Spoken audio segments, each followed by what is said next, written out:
Happy morning to everyone. This is Visalakshi. Welcome to my channel. இன்னைக்கு நம்ம class 9ல் இருக்கக்கூடிய mother's voice என்ற lesson தான் நம்ம பார்க்க போகிறோம், விச் வாஸ் ரிட்டன் பை வர்சில் பிரசன்னாய். இந்த ஸ்டோரியோட மெயின் கான்செப்ட் என்ன அப்படின்னு பார்த்தீங்கன்னா, ஒரு அம்மாக்கும் ஒரு ஆஸ்ட்ரோநாட் சன்னுக்கும் உள்ள லவ் பாண்டிங் பற்றின ஸ்டோரி தான் இது. எப்போவுமே மாம் பார்த்தீங்கன்னா சன் மேலே ரொம்ப பாசமாக இருப்பாங்க, லவ் அண்ட் கேராக இருப்பாங்க இல்லையா? ஸோ இந்த ஸ்டோரிலையும் அப்படி தான் இருக்காங்க. சன்னு மாமை விட்டு பிரிஞ்சு இருக்கிற ஃபீலிங்கை நமக்கு அந்த ஃபீலிங்ஸை அழகா எக்ஸ்பிளைன் பண்ணி சொல்லக்கூடிய ஸ்டோரி தான் இது. ஸ்டோரியை பார்க்கறதுக்கு முன்னாடி நம்ம ஆத்தர் பத்தி ஒரு ஷார்ட் இன்ட்ரோடக்ஷன் பார்த்துடலாம். Mother's voice which was written by Vasil Pranoy. He was born on 22nd December 1887. So இவர் ஒரு இந்தியன் ரைட்டர் தான். இவர் எழுதுற ஸ்டோரிஸ்லாம் எப்படி இருக்கும்னு பார்த்தீங்கன்னா ரொம்ப எமோஷனலாக கனெக்ட் ஆன மாதிரி இருக்குமா. சரி வாங்க இப்போ நம்ம அந்த பியூட்டிஃபுல்லான ஸ்டோரியை போய் பார்க்கலாம். இந்த ஸ்டோரியை நமக்கு எப்படி ரிவீல் பண்றாங்க அப்படின்னு பார்த்தீங்கன்னா, அந்த யங் ஆஸ்ட்ரோநாட் பார்த்தீங்கன்னா அவருக்கு நிறைய எக்ஸ்ப்ளோர் பண்ணணும்னு ஆசை அவரோட லைஃப்ல. ஸோ அவர் இப்போ அடுத்த கேலக்சிக்கு போய் பார்க்கலாம் அப்படின்னு ஒரு சான்ஸ் கிடைச்சிருக்கு. அவர் போறாரு. அதனால அவங்க மம்மியை கன்வின்ஸ் பண்றதுக்கு என்ன பண்றாருன்னு பார்த்தீங்கன்னா, மூணுக்கு கூட்டிட்டு போறாரு. யங் ஆஸ்ட்ரோநாட் அவர் தான் நம்மளோட ஸ்டோரியோட ஹீரோ. அவர் எப்படி இருப்பாருன்னு பார்த்தீங்கன்னா, நிறைய இடத்த போய் எக்ஸ்ப்ளோர் பண்ணணும் அவரோட லைஃப்பில் அப்படின்னு ஆசைப்படுவார். ஸோ அவருக்கு சான்ஸும் கிடைச்சிருக்கு நெக்ஸ்ட் கேலக்ஸி போய் பார்க்கறதுக்கு. ஆனால் இதில் அவங்க மம்மி என்ன பண்ணுறாங்க பார்த்தீங்கன்னா, அவங்க சன்னை விட்டு பிரிஞ்சு இருக்க முடியாது இல்லையா? ஸோ அதனால் அவங்க அக்செப்ட் பண்ண மாட்றாங்க.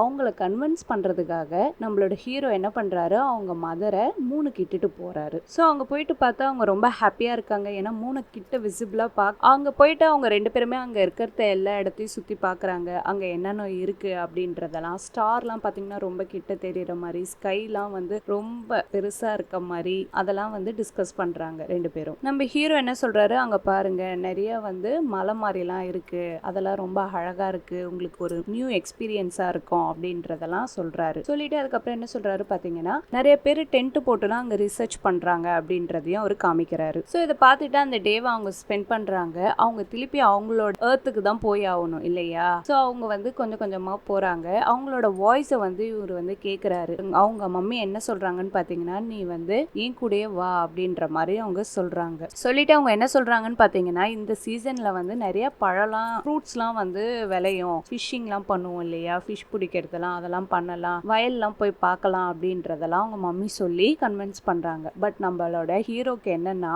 கிடைக்கிற டைம்லயும் நம்ம மம்மி கூட டைம் நல்லா ஸ்பெண்ட் பண்ணணும், நெகட்டிவா பேசி அந்த டைமை வேஸ்ட் பண்ண தேவையில்ல அப்படின்னு சொல்லிட்டு எல்லாத்துக்குமே அவரு சரி சரி சரின்னு சொல்றாரு. அவங்க மம்மிக்கு என்னன்னா, எர்த் ரொம்ப ஒரு பியூட்டிஃபுல்லான பிளானட், அதை விட்டுட்டு நீங்க ஏன் வேற இடத்துக்கு போறீங்க அப்படின்ற மாதிரி அவங்க மம்மிக்கு தோணுது. என்னதான் நம்மளோட ஹீரோ லிசன் பண்ணாலும் அவரால் அண்டர்ஸ்டாண்ட் பண்ண முடியுமே தவிர எந்த டிசிஷனும் எடுக்க முடியாது. ஏன்னா அவர் நெக்ஸ்ட் கேலக்சிக்கு போயே ஆகணும். ஸோ அவங்க மம்மி இப்போ பேச பேச எப்படி கேட்குது நம்ம ஹீரோக்குன்னு பார்த்தீங்கன்னா, ரொம்ப தொலைவா இருக்க மாதிரி கேட்குது. ஏன்னா அவங்க எர்த்துக்கு போயிட்டு இருக்காங்க. வாய்ஸை மட்டும் தான் லிசன் பண்ண முடியுது. அதை ரெக்கார்ட் பண்ணி அகைன் அவரு கேட்குறாரு. அதே மாதிரி நம்ம ஹீரோட அம்மா என்ன சொல்றாங்கன்னு பார்த்தீங்கன்னா, ஹாலிடேஸ்க்குலாம் நீ கண்டிப்பா வரணும், வந்துட்டு போ அப்படின்றத சொல்றாங்க.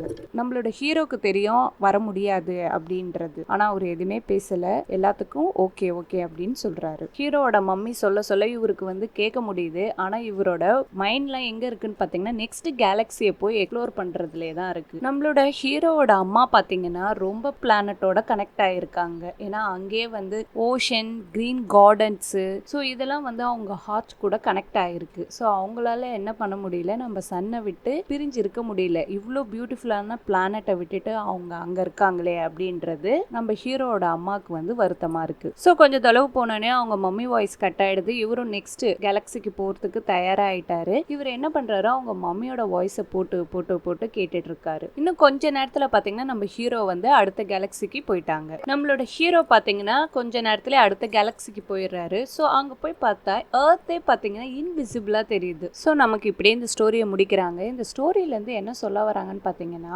அவங்க மம்மி அவங்களோட நேட்டிவ் பிளானட்டுக்கு தான் இருக்கணும் அப்படின்னு ஆசைப்படுறாங்க. ஆனா அவங்களோட சன் நிறைய இடத்துல எக்ஸ்ப்ளோர் பண்ணணும் தன்னை, நம்மளோட லைஃப் இதோட ஸ்டாப் ஆகக்கூடாது அப்படின்னு மைண்ட் சொல்றதை கேட்கிறாரு. ஸோ இந்த மாதிரி ஒரு பாண்டிங்ல இருக்க லவ்வை தான் நமக்கு அழகா காமிச்சிருக்காங்க இந்த ஸ்டோரியில. உங்களுக்கு ரொம்பவே இந்த ஸ்டோரி பிடிச்சிருக்கும்னு நினைக்கிறேன். தேங்க்ஸ் ஃபார் வாட்சிங் this video. Have a nice day.